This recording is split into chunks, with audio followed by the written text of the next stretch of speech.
What if transitions aren't difficult because children won't listen? Rather, what if they're difficult because the rhythm helping the brain stay organized gets interrupted? If that sounds interesting, please stay tuned.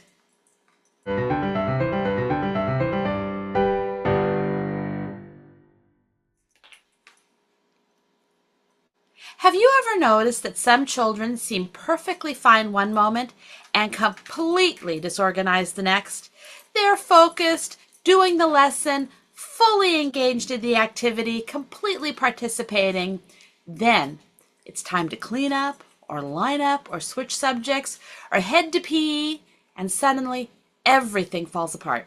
Or at home, maybe it's time to run an errand or come to dinner or pick up their toys, and suddenly it's a full-blown crisis. Directions are forgotten and all attention disappears. Their behavior changes, the room gets louder, the transition becomes harder than the actual activity itself. Hi, I'm Becky, founder and director of Music is Academic, and I work with teachers, schools, families, and organizations to turn brain science into practical tools that support learning, attention, and regulation. Well, for years, I looked at transitions the same way many educators and parents do. I assumed the challenge was the change itself. Children simply needed to learn how to move from one activity to another. But the more I researched and observed children, the more I felt like something was definitely missing from that explanation. Because many of these same children were doing just fine only moments before. So what changed? Recently, I've been exploring and developing an idea that I call the Rhythmic Scaffold Hypothesis. This is still an emerging framework, so I want to be careful not to present it as proven fact. But it has completely changed the questions I ask when I watch children learn. Instead of thinking, why is this child struggling during the transition? I find myself asking what rhythm was helping this child stay organized a moment ago and what happened to it. That may sound like a strange question. After all, most classrooms and other life situations aren't filled with music all day long. Children just aren't constantly clapping, chanting, or singing. So, where would rhythm even come from? The interesting thing is that rhythm doesn't always come from the environment.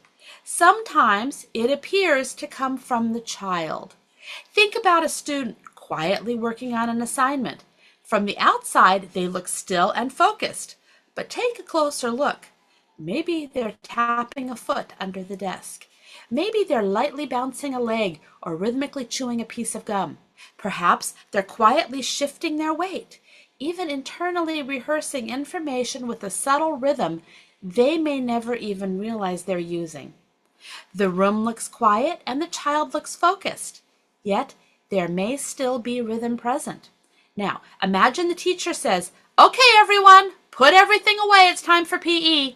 Immediately, everything changes. The child stands up. Materials need to be gathered. Other students start moving around. Conversations begin. Another set of directions are given. The environment becomes less predictable, and whatever rhythm was helping organize that child's attention may suddenly become very difficult to maintain.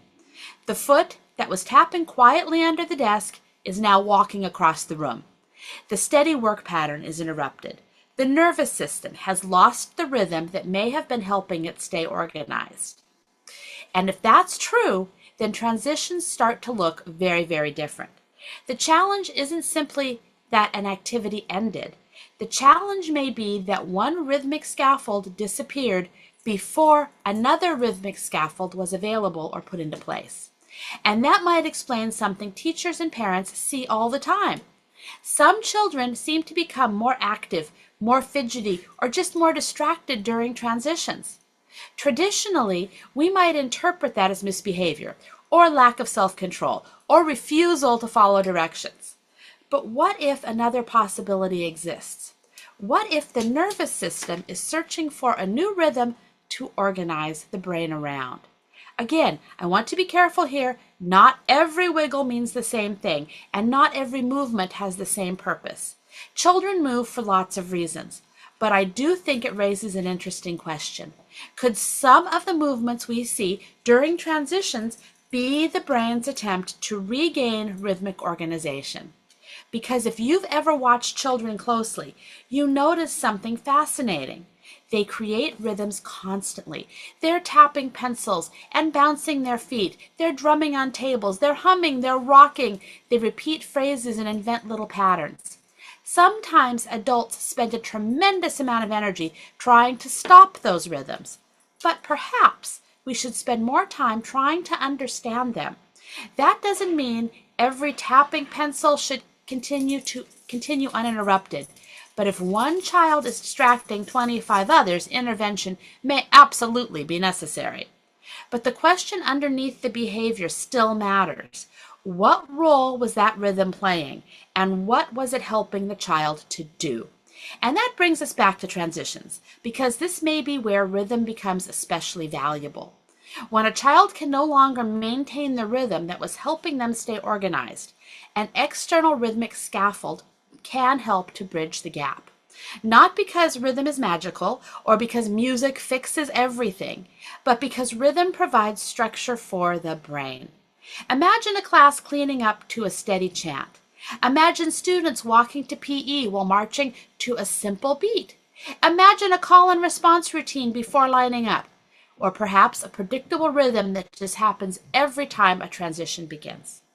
Those rhythms may provide something the nervous system can organize around while everything else is changing.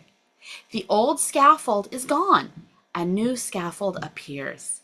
The brain has something stable to follow, and suddenly the transition feels so much easier. One of the things that I find most exciting about this idea is that it changes the way we think about rhythm in education. For a long time, rhythm has often been treated as an engagement tool, something fun, entertaining that just captures the attention. And rhythm certainly can do all those wonderful things. But what if that's not the whole story? What if rhythm isn't merely grabbing attention? What if rhythm is helping organize attention? Let me repeat that. What if rhythm is helping organize attention? That's a very, very different idea, and one that says rhythm is a hook and that rhythm is part of the structure. If that turns out to be true, it could help explain why rhythmic activities show up again and again and again in classrooms and homes and camps and sports and therapy settings and cultures all around the world. Human beings are drawn to rhythm. Perhaps that's not accidental, and rhythm provides something that the brain finds very useful. As I continue exploring this hypothesis, one question keeps coming back to me. When a child struggles during a transition, what rhythm was helping them before, and what rhythm is available to them now? That question has changed the way I watch children. It has changed the way I design learning and learning experiences. It has changed the way I think about their behaviors. Because sometimes the issue may not be compliance, and sometimes the issue may be organization. The brain is trying to find its footing.